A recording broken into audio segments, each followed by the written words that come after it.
y o disminución de la presión. Creo que esto lo vimos, ¿no? Esta parte lo vimos. Si mal no recuerdo, creo que vimos esta parte. Estos conceptos. ¿Alguien que me avise, por favor?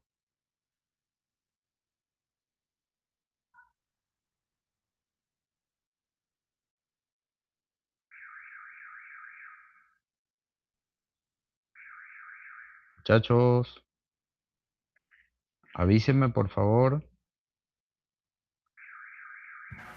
Buenas tardes, profe. Estoy revisando para ver. Ajá, revisa allí. Yo creo que esta parte la vimos.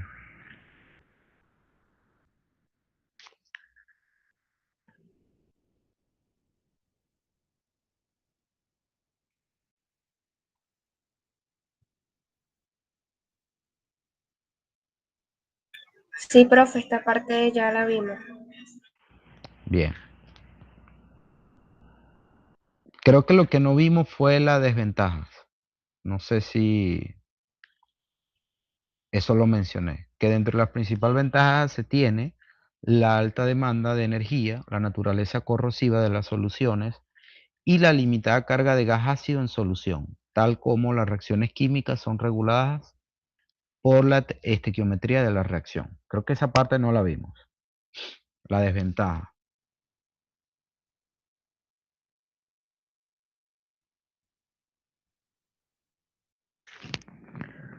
Ok, uno de los solventes de mayor utilidad en la absorción de gas a través de solventes químicos son las aminas. Entonces vamos a caer ya directamente en las aminas, ¿ok? Vamos a desarrollar todo lo que tiene que ver con estas aminas.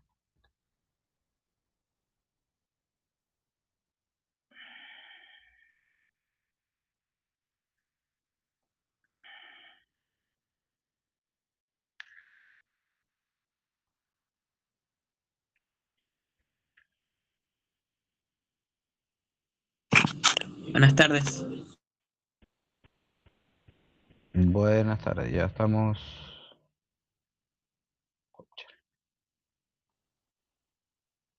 ¿Se ve la pantalla?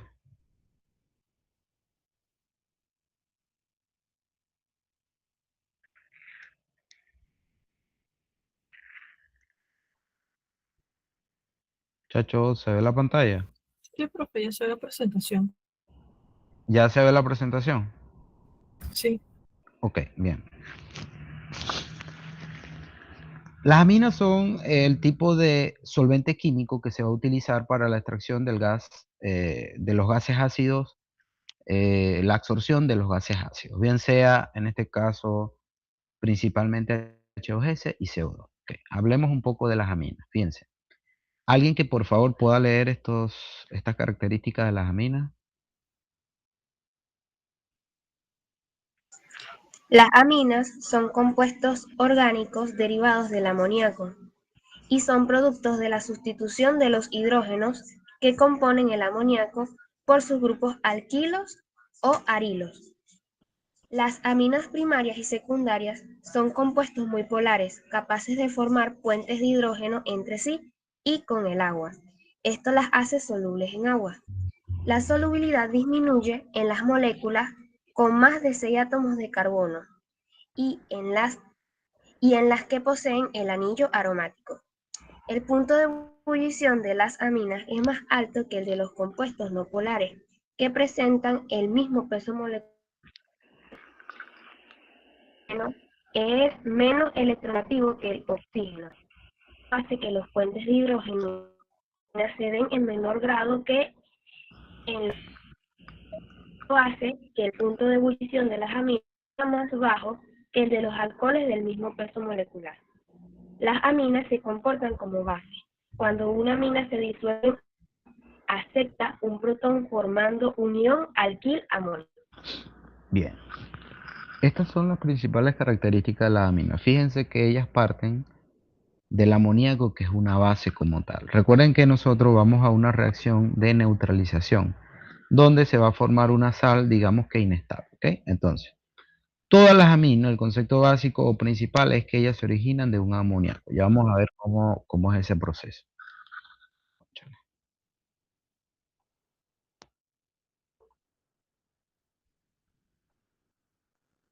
Ok.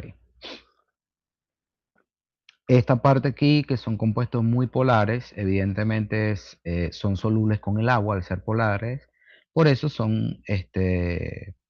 forman puentes de hidrógeno y son solubles en el agua y son utilizadas en solución con agua. ¿Ok? Fíjense que la solubilidad disminuye cuando existen más de 6 átomos de carbono. ¿Ok? O sea que mientras más pesada, disminuye su solubilidad. ¿Ok? El punto de la ebullición de ebullición de las aminas es más alto que los compuestos no polares que presentan el mismo peso molecular. ¿Ok? Y bueno, esta parte es un poco más de la química como tal. No me interesa tanto esto. Vamos a las siguientes características. Las aminas son compuestos incoloros, fíjense algo, incoloros, que se oxidan con facilidad, lo que permite que se encuentren como compuestos coloreados. ¿Ok? Esto es bien importante. Su almacenamiento debe ser sellado o que no pueda ingresar oxígeno. ¿Ok? Por ello ellos son incoloros. Si no, reaccionan fácilmente y se tornan coloreados. ¿Qué quiere decir eso? Si usted en un momento determinado llega a un almacenamiento y ve aminas y presentan colores, ¿qué quiere decir eso? Que hay una contaminación de esos compuestos. ¿Ok? Los primeros miembros de esta serie tienen olor similar al amoníaco. ¿Ok? A medida que aumenta el número de átomos de carbono en la molécula, el olor se hace similar al del pescado. ¿Ok? O sea, son un poco más, huele digamos, no tanto al amoníaco. Las aminas son, esto es bien importante, fíjense algo. Las aminas aromáticas son muy tóxicas y se absorben a través de la piel. Esto desde el punto de vista de seguridad es bien importante porque fíjense que ustedes, a pesar de que puede estar presente algo de amina, de este tipo de aminas aromáticas, en un recipiente, uno no pudiera absorberla a través de la respiración, pero sí a través de la piel, ¿ok? Entonces, y estas son muy son muy tóxicas, ¿ok? Generalmente cancerígenas. Ok, vamos a ver cómo reaccionan ellas con el H2S, el CO2 y los mercaptanos. Fíjense que la facilidad creciente de remoción. ¿Qué quiere decir esto? Que ellas remueven fácilmente el H2S y su capacidad de remoción disminuye con el CO2, con el sulfuro de carbonilo y con los mercaptanos. ¿Qué quiere decir esto? Como ingeniero, si en un momento determinado usted tiene un gas natural que posee H2S solamente, lo ideal sería un tipo de amina, que ya vamos a ver más adelante qué tipo de amina. Pero cuando hay presencia de estos señores, ya ahí tienes que jugar con varios tipos de aminas. ¿Ok? Ya vamos a ver qué tipos de aminas se pueden utilizar. Aquí está lo que estábamos discutiendo, el amoníaco, fíjense sus 3 átomos de hidrógeno. Una amina primaria sustituye por acá un hidrógeno, una secundaria 2 hidrógenos y una terciaria los 3 hidrógenos. ¿Ok? Esos son los 3 tipos de amina que nosotros vamos a conseguir. Amina primaria, secundaria y amina terciaria. Bien. Ventajas y desventajas de los usos de las aminas. Para todos los tipos de aminas, son las primarias, secundarias o terciarias. ¿Okay? Estos términos MEAM, metiletanolamina, dietanolamina y metildietanolamina son amina primaria, secundaria y terciaria que la vamos a ver en unos minutos. ¿Okay? Fíjense, son solventes ampliamente disponibles y bastante baratos, más que todo las aminas primarias. Generalmente buena estabilidad, muy selectivo hacia gases ácidos, coabsorción limitada de hidrocarburos. ¿Qué quiere decir esto? Cuando ellas tienen presencia de hidrocarburo, su absorción se ve limitada, ¿ok? Altamente reactivo. Se pueden alcanzar especificaciones de gas altamente estrictas, ¿ok? Solventes ampliamente versátiles que permiten una variedad de comportamientos y configuraciones. ¿Cuáles son sus desventajas? Limitados en remoción de mercaptanos, como lo vimos, por su solubilidad física principalmente, y degradación irreversible con el oxígeno. Estas señoras no pueden colocarse en contacto con oxígeno porque se degradan de forma irreversible. ¿Okay? Vamos ahora, fíjense que estas son las aminas generales, ¿verdad? Primaria, secundaria y terciaria. Ahora vamos en específico cada tipo de amina. Alguien que por favor pueda leer las ventajas y desventajas de las aminas primarias. Las aminas primarias, principalmente usadas a bajas presiones manométricas,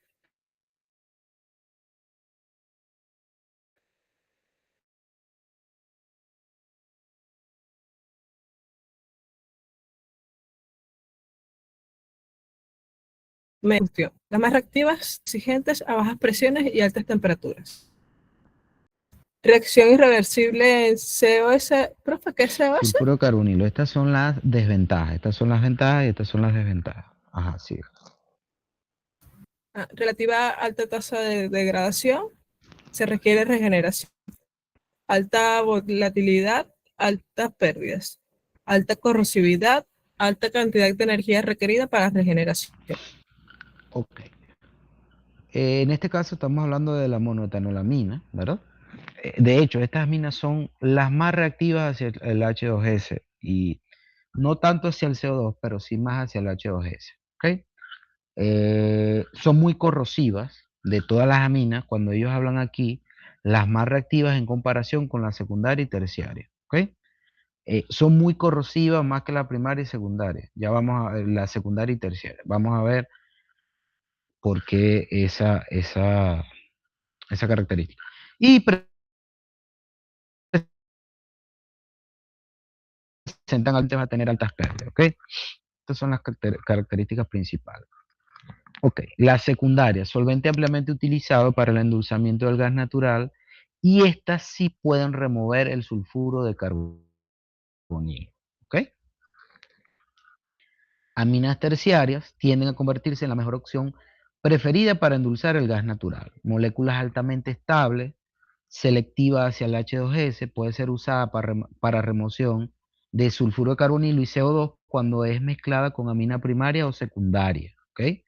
Se requiere menor cantidad de energía para la regeneración, no elimina el sulfuro de carbonilo cuando es utilizada sola.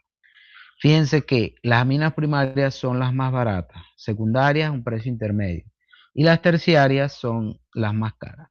Pero evidentemente son la opción conjuntamente mezclada con una secundaria, típicamente son la mejor opción del mercado, ¿ok? Porque no solo remueven H2S, sino sulfuro de carbonilo y CO2 en alta proporción. Bien. ¿Cómo ocurre esa absorción? Fíjense, ya que las aminas, gas, ácido, son reversibles, el equilibrio es importante. O sea, la reacción amina, gas ácido, es una reacción reversible. Por tanto, el equilibrio va a ser muy importante. La naturaleza de la reacción es inherentemente débil, es propiamente débil. ¿Ok? Fíjense cómo es la absorción. Yo tengo mi H2S, tengo mi amina y forman una sal de baja energía, ¿verdad? Que es, digamos, inestable. Esta sal, además, se genera energía, fíjense, tiene liberación de energía. ¿Ok? Entonces, si recordamos el principio de Le Chatelier, establece si una reacción química es perturbada desde el exterior, el sistema evoluciona en el sentido de contrarrestar los efectos de dicha perturbación. ¿Qué quiere decir esto? Que si tú de este lado, donde estoy señalando, agregas reactantes, evidentemente vas a generar productos y energía.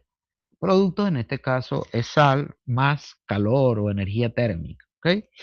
Eso ya lo hemos discutido.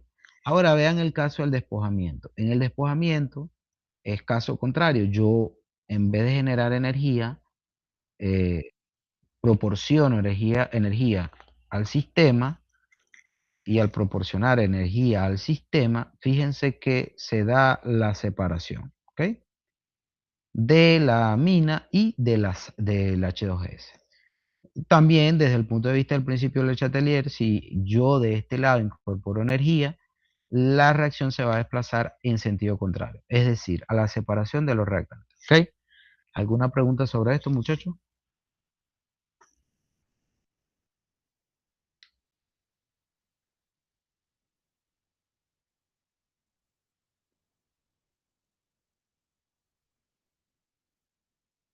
Muchachos, No, profe.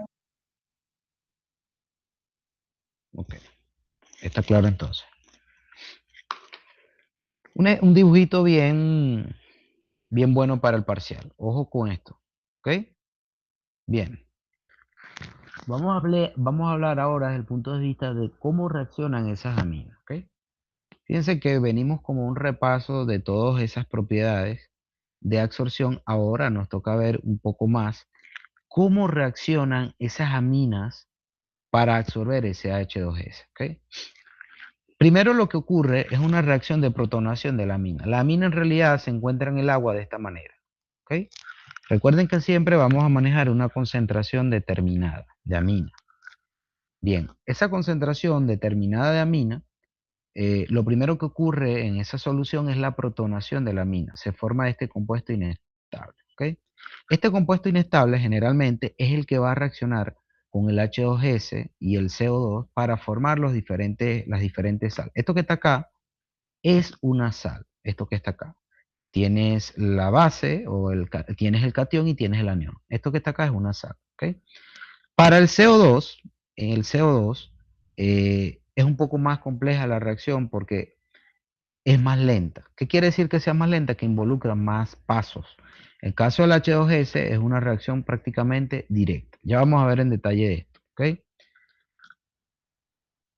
Por ejemplo, vamos con endulzamiento con aminas primarias o secundarias. Fíjense que, como les comenté, con el H2S es una reacción prácticamente instantánea, ¿ok? Una reacción de neutralización. Como base, como ácido, sal, ¿verdad? Más agua y la energía que se libera. Fíjense que para el CO2 es una reacción lenta. ¿Por qué es lenta, profesor? Porque tiene dos pasos. Fíjense que primero, dos pasos que a pesar de que sean rápidos, evidentemente, ¿quién va a ocurrir más rápido? Esta de acá porque involucra un solo paso. Fíjense que para que la amina reaccione con el CO2, debe y formar acá el anión y el catión. Fíjense que debe reaccionar primero con el CO2 y luego con el agua, ¿ok? Y de esta manera es que formas la sal. Fíjense que esta es la reacción general de la formación del CO2 con la amina, donde se involucra el agua. Este es como que el resumen de esta reacción. Entonces, ¿qué quiero que se queden acá? Que la reacción con amina primaria y secundaria, la H2S, es instantánea, mientras que con el CO2 es un poco más lenta porque involucra dos pasos. Vamos ahora a la terciaria. La terciaria, fíjense, también es instantánea, la del H2S. Pero ¿qué pasa con el CO2? Existe otro paso más, ¿ok? Un paso lento y dos pasos prácticamente que son, digamos, instantáneos, ¿verdad? Y generalmente la reacción general por este paso lento, digamos que de la formación del ácido carbónico, ¿verdad? Del CO2, es la que hace que este tipo de reacción sea lenta. ¿Qué quiere decir esto? Que estas aminas son muy buenas para el H2S, sin embargo, para el CO2 son un poco menos, su capacidad de absorción es menor, precisamente por la cantidad o por los pasos que requieren. ¿Ok? Entonces, en resumen, fíjense en las primarias y secundarias, un solo paso para el H2S, dos pasos para el CO2. La terciaria, un solo paso para el H2S y tres pasos para el CO2. ¿Ok? ¿Alguna pregunta, muchachos, sobre esto? Fíjense que aquí estamos viendo las reacciones directamente de las aminas o de los tipos de aminas con los componentes ácidos que nosotros vamos a retirar del gas natural. Estamos viendo la formación de la sal, ¿verdad? Con esos tipos de aminas. ¿Preguntas? Profe, por los momentos, no. Ok.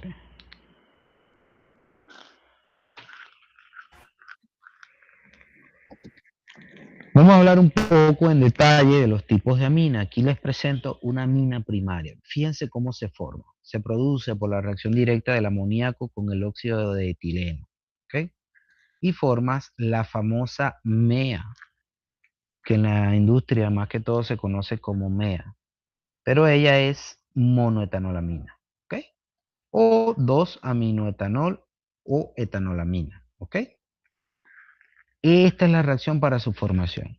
Es una amina primaria, un líquido claro, transparente, higroscópico, con ligero olor amoníacal. ¿Okay? Todavía sigue pareciéndose el amoníaco. La MEA es la más reactiva de las etanolaminas y además es la base más fuerte de todas las aminas. ¿Ok? La MEA frecuentemente se ha usado especialmente en concentraciones bajas de gas ácido. ¿Ok? Por su bajo peso molecular, tiene la menor capacidad de transporte para gases ácidos con base a peso o volumen, lo que se traduce a mayor tasa de circulación de amina para remover determinada cantidad de gases ácidos. ¿Qué quiere decir esto? Que necesitas, en comparación con otras aminas, mayor cantidad de este tipo de aminas para remover el H2S, por ejemplo. Si para esta amina utilizas 4 moles, de pronto para la secundaria utilizas 2 moles. ¿Ok? Eso es lo que quieren decir eso. La MEA se usa preferiblemente en procesos no selectivos de remoción del CO2 y el H2S, aunque algunas impurezas tales como el sulfuro de carbonilo, el disulfuro de carbono y el oxígeno tienden a degradar la solución, por lo cual no se recomiendan en esos casos. ¿Ok? Otras características, por medio de la MEA se pueden lograr bajas concentraciones de CO2, alrededor de 4 o 5% molar, pero tiene problemas con la corrosión y la formación de espuma. Fíjense, esta característica es bien importante. El porcentaje por peso de MEA en la solución se limita a 15%. Por esta razón se requiere grandes cantidades de calor de solución en el sistema debido a la mayor cantidad de agua utilizada. ¿Por qué 15%? Porque estas señoras son las más corrosivas de todas ellas. Al ser muy corrosivas, tú tratas de utilizarla en la menor concentración posible. Esta es la menor concentración de acuerdo a estudios, o la máxima concentración de acuerdo a estudios, que no te va a impactar la metalurgia por corrosión. Entonces, fíjense, 15% estamos hablando, ¿ok? Es una concentración bastante baja si la vamos a comparar, ya la vamos a comparar con las otras. La presión de vapor de la MEA es mayor que para las otras aminas, ¿ok? A la misma temperatura, la cual puede producir mayores pérdidas por vaporización, ¿ok? Son muy volátiles. La corrosión y formación de espuma son los principales problemas operacionales de este tipo de amina. Estamos hablando de la monoetanolamina, ¿ok? Vamos ahora con la dietanolamina. Fíjense que se pone a reaccionar la DEA. Disculpen, la DEA es una amina secundaria y se obtiene haciendo reaccionar la MEA con el óxido de etileno. Es decir, esto mismo, esta señora de acá se pone a reaccionar con óxido de etileno y forma la famosa dietanolamina o DEA. ¿Ok? La DEA a mayores temperaturas del ambiente es un líquido, a temperaturas mayores del ambiente es un líquido claro, higroscópico y viscoso, con un suave olor amoniacal. El olor aquí amoníaco ya va disminuyendo. La DEA tiene su mayor aplicabilidad en el tratamiento de gas de refinería, en los cuales pueden existir compuestos sulfurosos que pueden degradar la MEA. ¿Ok? Recuerden que las primarias son muy susceptibles a los compuestos sulfurosos que no sea H2S. ¿Alguien que por favor pueda leer las demás características?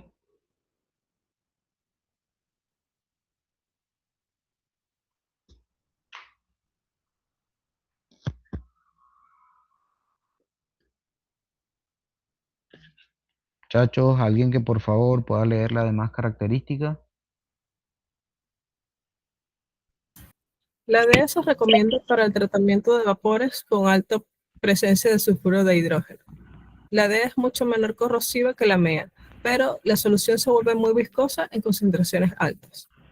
La DEA con COS y CS2 es más lenta que con la MEA, y los productos de la reacción son distintos, lo cual causa menores pérdidas de amina al reaccionar con estos gases. Presenta una menor presión de vapor que la MEA. La DEA se utiliza para endulzar corrientes de gas natural que contengan hasta un 10% molar de gases ácidos. Los procesos con DEA han sido diseñados para operar con concentraciones porcentuales de solución entre 30 y 35% peso-peso. Incluso a esta concentración la DEA no es corrosiva. La DEA se degrada en forma igual que la MEA, pero los productos de degradación tienden a hervir a la misma temperatura, lo cual hace muy difícil separarlos por destilación y no se usan en sistemas de recuperación. Ok. Fíjense, de las características más importantes es que tienen menor presión de vapor, menores pérdidas, ¿verdad? Fíjense la concentración entre 30 y 35%. Sube porque no son tan corrosivas esas concentraciones. Y es muy viscosa. Al ser muy viscosa, evidentemente el diseño de la bomba que vayas a utilizar para su movimiento dentro del sistema se vuelve importante, ¿ok? Alguien que por favor, bueno, no, esto ya es, no coloqué características, no, solo llegué hasta DEA, no coloqué una mina terciaria, ¿ok? ¿Alguna pregunta sobre sobre las aminas, muchachos? Profe, entonces, por lo menos, ok, si las secundarias se pueden usar en mayor concentración, podríamos decir que las terciarias también se pueden usar con concentración aún mayor que las secundarias. Repite que no te escuché bien. Las aminas terciarias se pueden usar en mayor concentración que las secundarias. Sí, sí, efectivamente, porque ¿qué pasa? La capacidad corrosiva, si ustedes se dan cuenta, se la está dando más que todo, y lo más parecido al amoníaco. Mientras más se parezca al amoníaco esa molécula, es más corrosiva, ¿ok? Al ser más corrosiva, evidentemente la vas a utilizar en menor proporción. Cuando ustedes desglosan este señor que está aquí, este señor tiene 3 electrones libres y lo hace muy corrosivo, muy electronegativo. Y al ser muy electronegativo, eso ocasiona daños en la metalurgia, porque son muy reactivos, son muy corrosivos. Cuando tú vas disminuyendo, por ejemplo, vas disminuyéndole aquí, le vas quitando esos átomos de hidrógeno y va perdiendo su capacidad, ¿verdad? De intercambiar los electrones que tiene libre aquí porque se está volviendo más compleja la molécula. Fíjate que aquí es una nube de átomos que de alguna u otra forma hace que esos 3 electrones que tiene este hidrógeno acá, si ustedes hacen la regla del octeto, estos 3 electrones sean más difíciles de reaccionar. Entonces, a medida que se va sustituyendo ese hidrógeno, que lo que hace es facilitar la migración de estos electrones que están acá, esa señora se vuelve menos corrosiva. ¿Ok? ¿Alguna otra pregunta? No sé por qué no les coloqué un caso de la MDA. Puede ser porque las más utilizadas que yo he visto es la MEA y la dietanolamina, una primaria y una secundaria. De todas maneras, pueden investigar acerca de la terciaria. ¿Ok? Yo rara la vez he visto casos, por lo menos en refinería, de utilización de una amina terciaria. ¿Por qué? La cuestión de la amina terciaria es el costo, como lo decimos, como lo discutimos por allá adelante, ¿verdad? El costo. Y además que para tú absorber otros compuestos, como el CO2, tiene que, por aquí está, vamos a ver por aquí, aquí. No elimina el sulfuro de carbonilo. Para yo eliminar el sulfuro de carbonilo, el CO2, debe utilizar también una mina primaria y una secundaria mezclada con esta señora. ¿Ok? Entonces, esa es de las desventajas de esa señora. Además del costo, tienes que utilizar otro tipo de amina. ¿Alguna otra pregunta, muchachos? Evidentemente, la amina terciaria termina sustituyendo de acá este hidrógeno y formas una amina terciaria. ¿Preguntas?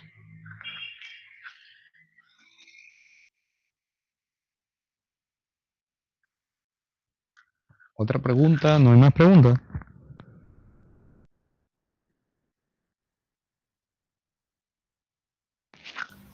No, profe. Bueno, vamos a seguir. Entonces, en resumen, endulzamiento con amina. Los gases ácidos pueden ser removidos utilizando una planta de amina. La cantidad de cada componente ácido que se retire dependerá de la solución de amina que se utilice y el grado de acidez del gas. ¿Ok? El H2S es el gas ácido, es el gas más ácido y puede ser fácilmente removido con esta señora. El CO2 es removido de la corriente con aminas con una alta eficiencia. No tanto como el H2S, pero sí, digamos, a una alta eficiencia. Las aminas son usadas en forma de solución acuosa. ¿Ok? Son polares. Debido a lo básico de las soluciones de aminas, reaccionan selectivamente con componentes ácidos.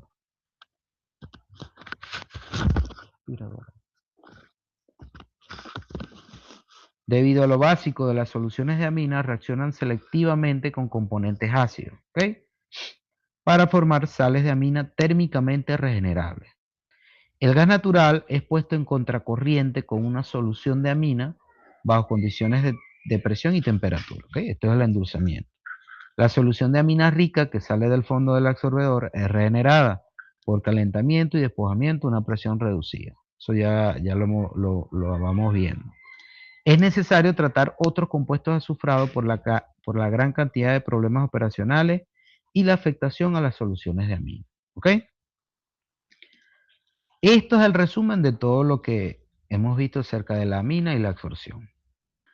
Ok, seguimos acá. El tipo de solución de amina utilizada en el proceso de endulzamiento dependerá de la cantidad de gas ácido en la corriente de gas ácido y el tipo de gas.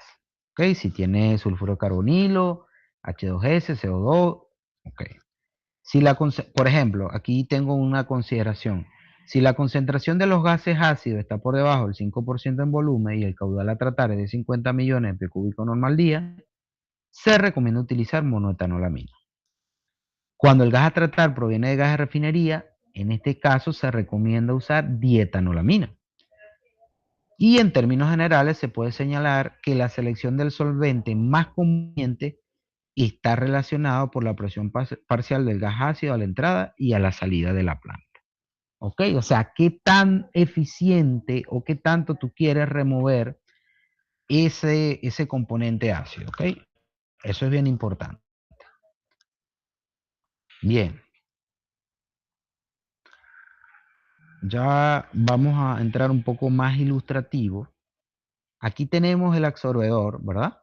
Tenemos el regenerador. Todos estos equipos los discutimos en la clase. Discutimos el absorbedor, discutimos el regenerador, discutimos el rehervidor, pero hay otra serie de equipos que aparecen porque en el desarrollo de este tipo de procesos se observaron otros tipos de problemas. Ya lo vamos a ver en detalle. Fíjense, aquí entra el gas ácido en el absorbedor y sale el gas dulce salida del absorbedor. Aquí entra la amina pobre, que se suele llamar pobre, la que entra al regenerador, al absorbedor, y la amina rica en los componentes ácidos, la que sale del absorbedor. ¿Ok? Entrando al regenerador, vamos a tener la amina rica, se le retira el H2S o el y el CO2, y generalmente un poco de amoníaco, y ese compuesto es un gas. Generalmente se conoce como ácido, pero típicamente también se conoce como gas agrio, ¿ok? Mientras que la mina, ¿verdad? Si se fijan, la mina viene por aquí, viene por acá y se recircula nuevamente al proceso. ¿Ok? Dentro de ese proceso no solo existen intercambiadores, que son estos que están acá, este que está acá, este que está acá, bombas, por ejemplo, esta bomba que está acá, ¿verdad? No solo existen esos tipos de equipos, estos son los más básicos. Tenemos un tambor acumulador, tenemos una bomba de reflujo, recuerden lo que yo les expliqué, que por encima de acá, para que pueda existir un fraccionamiento, debe existir un reflujo. Evidentemente, en todo tope de columna, para tú poder generar líquidos, debes de tener un condensador. ¿Ok? Si tú no tienes un condensador, lo que vas a sacar por acá es gas. Y ese gas no vas a poder establecer el reflujo de la torre y no vas a obtener fraccionamiento. ¿Ok? Habíamos hablado de un rehervidor. Fíjense la forma del rehervidor bien típica, donde a través de los tubos se hace pasar un vapor, ¿verdad? Y la solución de amina del fondo de esta torre se recircula acá y se forma un vapor. Es decir, no se pone en contacto el vapor de acá, que va por los pasos, con la amina. No, se utiliza como medio de calentamiento. Esto está lleno de solución de amina. Son como especie de tubos, ¿verdad? Y esos tubos están cubiertos por una solución de amina. por la solución de amina que está internamente en el regenerador, ¿ok? Ya vamos a ver qué es esto, vamos a ver estos filtros, vamos a ver este tanque de venteo, este tanque de abastecimiento, que son equipos nuevos que están surgiendo, que nosotros no habíamos detallado en el proceso. Pero ya vamos a ver por qué. ¿Por qué no? Porque generalmente estos son los básicos o son los principales. El absorbedor, el regenerador, las bombas, intercambiador, el rehervidor, el tambor de reflujo. Ok. Aquí un poco más de detalle, fíjense, un poco más ilustrativo, ¿no? Generalmente también hay veces que se colocan, fíjense acá en la entrada del gas, se coloca como especie de un separador vertical.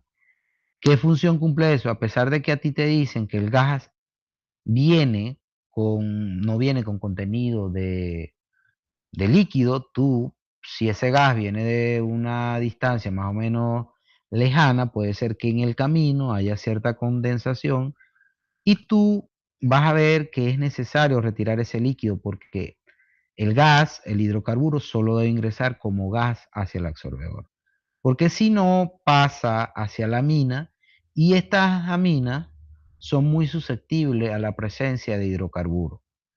En el sentido de que cuando ellas tienen presente hidrocarburo, comienzan los problemas operacionales. Y es uno de los típicos problemas de operación de este tipo de plantas. Así como vimos los problemas típicos en separadores, aquí también tenemos problemas típicos. ¿Okay? Fíjense algo. Por acá tenemos la mina rica, ¿verdad? Va hacia un flash desnatador. Generalmente este tambor se utiliza es para retirar un posible arrastre de gas que haya ocurrido en la mina, ¿ok? Y tú puedas separar ese gas, que es un hidrocarburo, que no quieres que llegue al regenerador, ¿ok? Posteriormente, esa mina sale de este tambor separador o flash desnatador hacia unos filtros. ¿Por qué unos filtros, profesor? Estos filtros generalmente se utilizan porque en estos procesos generalmente hay corrosión. Recuerden que tenemos sales, puede haber corrosión por deposición de sales, puede haber corrosión por la mina dentro de las tuberías, puede haber también incluso arrastre de sólidos en las corrientes gaseosas, en la corriente líquida. Entonces, es necesario filtrar esa solución de amina. Por eso el porqué de este filtro. Aquí tenemos el intercambiador que discutimos en clase, ¿verdad? Que lo que hace es el aprovechamiento del calor de la mina pobre que viene del regenerador. Bien, seguidamente esa mina pobre ingresa al regenerador, ¿ok? En el regenerador tenemos el tambor de reflujo, la bomba de reflujo, el tope, tenemos el reboiler, ¿ok? Este reboiler es un calentador, ¿ok? Para alcanzar la temperatura necesaria para yo poder liberar o poder separar la sal que se formó, ¿ok? Este equipo que está acá, ya vamos a ver por qué se utiliza. Pero ténganlo presente. Fíjense cómo es como especie de un reboiler también, ¿verdad? Pero se conoce como reclaimer, ¿ok? Este equipo no generalmente lo vas a encontrar en este tipo de procesos a menos de que tú en tu diseño consideres la formación de ciertas sales que ya vamos a discutir más adelante. Mientras tanto, fíjense el recorrido de la mina pobre ya regenerada, tenemos la bomba, pasa por el intercambiador, otro filtro por posible presencia de partículas de corrosión, un intercambiador para enfriar, que fue el que discutimos en clase también, y otro filtro mejor conocido como filtro de carbón. ¿Qué hacen estos filtros? Ustedes han visto filtros de carbón, me imagino. Carbón activado.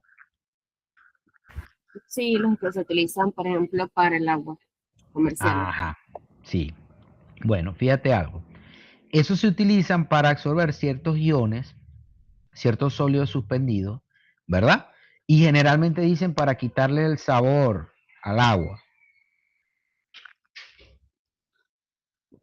El carbón activado tiene la capacidad de tener un gran área superficial porque es muy poroso. Entonces, al ser muy poroso, tiene la capacidad de retener ciertos átomos, ciertas moléculas que pueden ser contaminantes dentro de estos procesos. Generalmente no se filtra completamente toda la solución, generalmente es un porcentaje. Por ejemplo, de 100 galones por minuto, yo filtro 10 galones por minuto y el resto bypasseo este filtro, ¿ok? Porque este filtro generalmente tiene una alta caída de presión, lo que te puede afectar el flujo que se establece en el proceso, ¿ok? Vamos a ver a cada uno de estos equipos y vamos a dejar la clase hasta acá. ¿Qué hora es? Son las 6:45, sí, una hora exacta. Ok, vamos a discutir cada uno de esos equipos. Primero, un separador de entrada. La principal función de este separador es eliminar los contaminantes que llegan junto al gas de alimentación, entre los cuales se pueden encontrar hidrocarburos líquidos, partículas sólidas, agua y químicos utilizados en el tratamiento del gas. ¿Ok? En los separadores, en los pozos, ¿ok? Este señor que está acá es bien importante. Es este que está acá, este señor que está acá, ¿ok? El absorbedor o contactor, yo creo que no es necesario discutirlo. Ya ustedes saben cuál es este señor que está acá, el absorbedor. Tambor de venteo. Es un recipiente que se utiliza para separar el gas que se disuelve en la solución. Este aparato o equipo se instala cuando la presión del absorbedor es mayor a 500 psi y se opera a una presión de 75 psi-G. El propósito principal de este tanque es recuperar los hidrocarburos disueltos en la solución. Este señor que está acá, cuando esto trabaja a muy alta presión, porque sabemos que la absorción se favorece a alta presión, lo que hago es un tambor para retirar por solubilidad el posible gas que se haya atrapado dentro de la solución de amina. ¿Ok? Ese es el tambor de venteo. Intercambiador amina pobre, amina rica, no lo voy a discutir, es este que está acá, este señor que está acá. Aprovechamiento de calor. Regenerador tampoco lo voy a discutir porque lo hemos discutido demasiado. Este señor que está acá. Ok. Tambor de abastecimiento. Este señor que está acá. Fíjense, aquí no sale un tambor de abastecimiento, pero aquí sí se lo tengo. ¿Dónde se los tengo? Aquí se los tengo. Tanque de abastecimiento, cámara de gas. Fíjense algo. Usted se preguntará, profesor, ¿por qué un tambor de abastecimiento si tengo un proceso de regeneración? ¿Quién puede decirme, y es un positivo para el parcial, por qué utilizar un tanque de abastecimiento? Positivo para el parcial.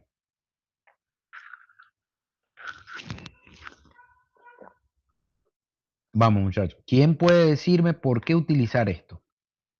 ¿O para qué utilizarlo? Si tengo un proceso prácticamente que utiliza regeneración. Por el tiempo que se tarda la mina en regenerarse, necesita todavía pues seguir abasteciéndose mientras el resto, el que ya pasó por el gas, se está regenerando. No. Buenas tardes, profe, porque ningún proceso es 100% eficiente, por lo cual se va a necesitar un flujo que constituya nuevamente el flujo inicial. Desarrolla por qué no es 100% eficiente. ¿Qué quieres decir con eso? Bueno, por lo que hemos visto, o sea, que no llega completamente todo el flujo de amina inicial. Es como una reposición. No. Eso no es. ¿Quién más? ¿Quién se gana el positivo?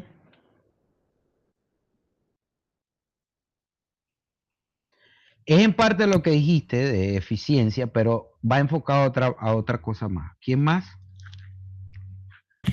Profe, puede ser porque, digamos que para poder compensar las pérdidas al momento de la regeneración de las aminas, porque aunque haya regeneración y como le está comentando de que no es 100% eficiente, ahí se puede almacenar esa amina que quizás no se está regenerando adecuadamente o no se está utilizando. Entonces, por eso es que usan el tanque de abastecimiento. No Como del para que haya todo. una mejor estabilidad. No del todo la respuesta. Tu respuesta es como un 80%. Sin embargo, el positivo es para ti. Envía el mensaje al grupo y lo consideras para el parcial cuando lo colocas en tu parcial. Fíjense algo. En parte es eso lo que estás diciendo, pero fíjense algo. Generalmente en estos procesos, no, el gas todo el tiempo va a traer H2S y CO2, va a traer otros contaminantes que van a generar unas sales que no se van a poder remover en regeneración, porque son sales que son irreversibles. Además, tú puedes tener pérdidas por evaporación acá también, ¿verdad? Y tú en el proceso, si ustedes se dieron cuenta, se maneja una concentración determinada. Por ejemplo, si yo estoy manejando 15% y tengo contaminantes que me afectan la mina, no desde el punto de vista el que yo pueda regenerar, como el H2S y el CO2. Yo regenero mi amina y tengo mi amina otra vez. Pero no, hay otras contaminantes, que ya vamos a discutirlo, que generan sales que no se pueden separar acá y que no se separan. Y para eso existe el famoso reclaimer o recuperador. Entonces, si yo necesito mantener siempre esta solución a 15% y tengo esos contaminantes, yo debo tener un tanque de abastecimiento. Para yo, como ingeniero de proceso, tomar una muestra de la solución de amina, ¿verdad? Y ver cuánto está la concentración, 14%.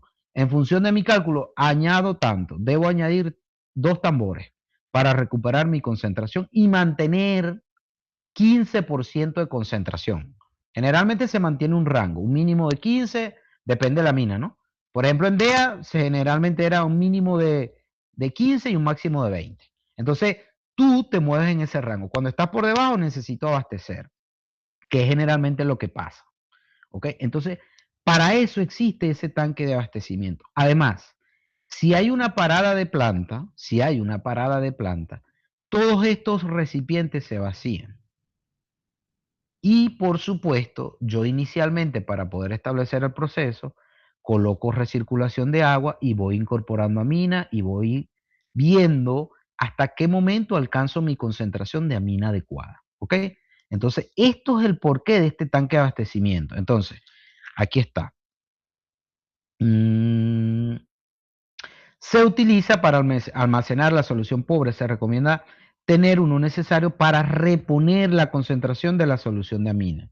Si la solución de amina entra en contacto con el aire, esta reaccionará con el oxígeno, perdiendo con ello la habilidad para la remoción de los componentes ácidos del gas. Por eso aquí sale, fíjense, cámara de gas. Esta cámara de gas generalmente es inyección de nitrógeno, porque esta señora no se puede poner en contacto con el oxígeno, con el aire, porque se degrada. Entonces, generalmente está protegida por una cámara o por una presión positiva de nitrógeno o de un gas inerte. ¿Ok? Bien. Bomba de solución pobre, no voy a discutir la bomba. Recuperador o reconcentrador. Este señor que está acá. Este señor que está acá. Este señor que está acá. Fíjense.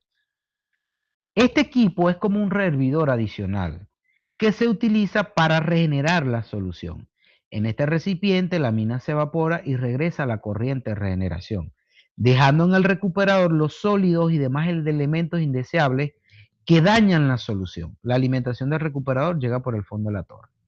Este señor que está acá, esas sales que yo les mencioné, esos sólidos que no pueden ser retirados del proceso porque no se regeneran y pasan a través de esos filtros y recirculan en el sistema, generalmente conocido como sales estables al calor, y lo vamos a discutir bastante, vayan recordando ese nombre. Para ello se utiliza un reclaimer, que es muy parecido a un reboiler, lo único que él almacena esas sales. Para que esas sales se depositen acá, las retiran y la solución de amina se mantiene recirculando sin esas sales contaminantes que no se regeneran por calor, que son generalmente sales estables al calor, que por más que tú le añades energía, no vas a descomponer esas sales. Típico caso cuando usted está hirviendo agua y deja el agua y se le evaporó el agua. ¿Qué encuentran ustedes en la olla? Como especie de una película blanca, ¿verdad? Que son sales precipitadas a altas temperaturas. Y por más que tú incrementes la temperatura, esas sales no se van a descomponer, más bien van a precipitar. ¿Ok? Entonces, para eso se utiliza un reclaimer o un reconcentrador. ¿Ok? ¿Preguntas sobre esto?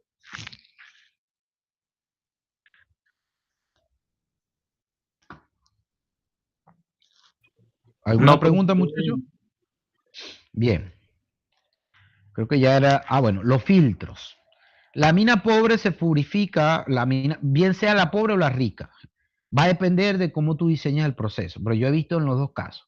La mina pobre se purifica por medio de filtros mecánicos. Filtros mecánicos es como el filtro de colar café, ¿ok? Un ejemplo muy popular. Generalmente son como especies de, ¿cómo decirles? Como filtros. ¿Ustedes vieron Laboratorio de Operaciones Unitarias? No, todavía no. Todavía no, Aún profe. ya no, Ah, prontito. bueno, generalmente filtros mecánicos son como telas que se utilizan, como polímeros que se utilizan, como el filtro que se utiliza para separar, eh, retirarle los contaminantes al agua. Así son estos filtros mecánicos, ¿ok? Donde se extraen las impurezas sólidas presentes. Luego la mina pasa a través de filtros de carbón activado, que es otro tipo de filtro, pero es por interacción molecular. ¿Ok? Las cuales retiran, fíjense, hidrocarburos condensados que podrían estar presentes en la solución de amina pobre. No solo hidrocarburos condensados, sino también otros iones que no pueden ser separados mediante los filtros mecánicos porque están disueltos. Y luego se pasa a un postfiltrado para retirar los finos de carbón activados, que se pueda generar en el proceso por el desgaste de los granos de carbón. Ya van a ver qué es esto. Estos filtros que está acá, este filtro de carbón activado, yo creo que no lo tengo, no, aquí no lo tengo. Pero eso sí lo vamos a ver. Bueno, vamos a adelantarnos un poco para que lo vean. ¿A qué me estoy refiriendo?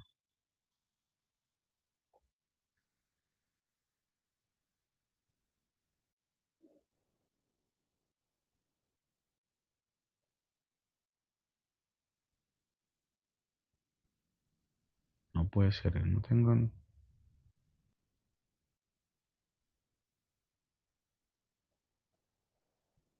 Aquí está. Aquí está el filtro aquí está un carbón activado. Fíjense que generalmente se filtra una parte de la solución.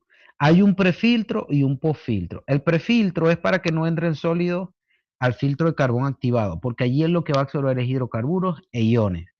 Y el postfiltro es para evitar que en el tiempo este carbón se degrada y puede haber arrastre de carbón hacia el sistema. Entonces se quedan atrapados acá. ¿Ok? Fíjense que se filtra generalmente entre un 10 y un 20%. Ok, eso lo vamos a ver más adelante en clase. Ahora es que falta para ver esa parte ahí del detalle. Vamos por aquí.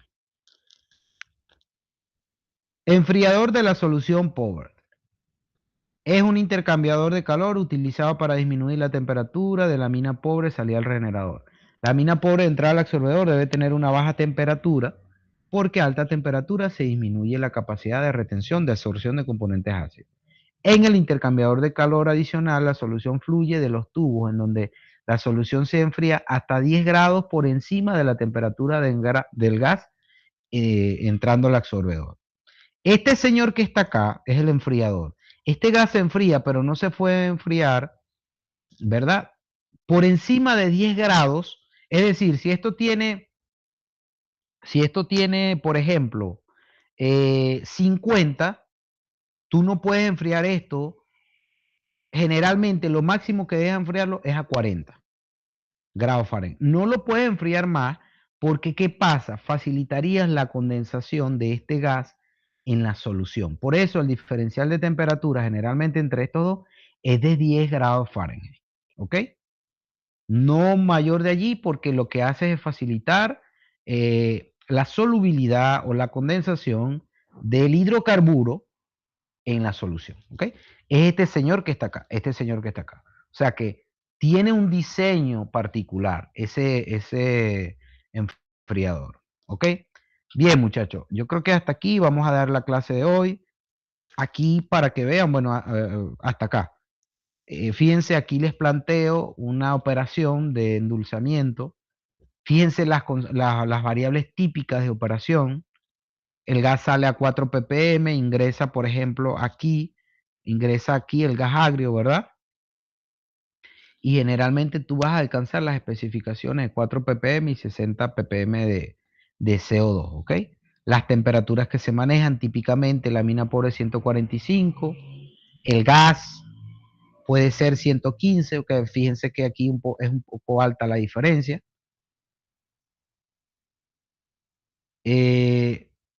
La temperatura de entrada al absorbedor, al regenerador, es 190, mientras que la temperatura de salida es 242, para poder evaporar y regenerar la amina, ¿ok? En este caso particular, si se fijan, tiene enfriadores, pero son ventiladores que también pueden utilizarse. Tiene el filtro, tiene el tanque de separación, ¿ok? Pero estos son típicamente, fíjense la temperatura de salida del gas, 120, entra a 115 y entra a 120. Entonces, esta diferencia se vuelve casi bueno, no, está por encima, a lo mejor en el diseño de esta operación no tenías condensación a esta temperatura de 120, ¿ok? Fíjense que la temperatura es 145 y 120 está por encima de aunque al estar por encima de los 10 grados, creo que era, ok, son 10 grados lo mínimo, ok, bien. O sea que mientras más alta, mejor, porque evitas la condensación del gas dentro de la mina pobre, ¿ok? Entonces por eso es la diferencia tan alto de 120 a 145, que es el gas de salida. Evidentemente ese gas va incrementando, porque él ingresa a 115, él va incrementando su temperatura internamente en la torre, porque aquí ocurre la reacción, que es una reacción que genera energía, y ese gas va incrementando su temperatura, ¿ok? También, si lo ven desde este punto de vista, fíjense que la mina pobre es tanto el calor de solución de la reacción que ocurre internamente, que la mina pobre sale a 176 grados Fahrenheit. Entra a 145 y sale a 176. Nosotros vamos a establecer el diseño de este tipo de absorbedor y vamos a ver cómo determinar esa cantidad de calor que se transfiere, ¿verdad? Y cuánto puede subir la temperatura en un ejemplo específico que yo tengo por allí desarrollado, ¿ok? ¿Alguna pregunta sobre esto, muchachos? Bueno, el gas ácido, fíjense, la cantidad de gas ácido de H2S, esto es lo que va generalmente hacia la unidad de recuperación de azufre, URA, ¿ok? Esta corriente que está acá. Ok, muchachos, creo que hasta aquí vamos a dar la clase. ¿Alguna pregunta? No, profe, está bien. Bueno, ya son las 7. Esto siempre es una hora de clase. Muchachos, una consulta. ¿Hasta cuándo dijeron que es el semestre? ¿Han escuchado hasta cuándo es el semestre?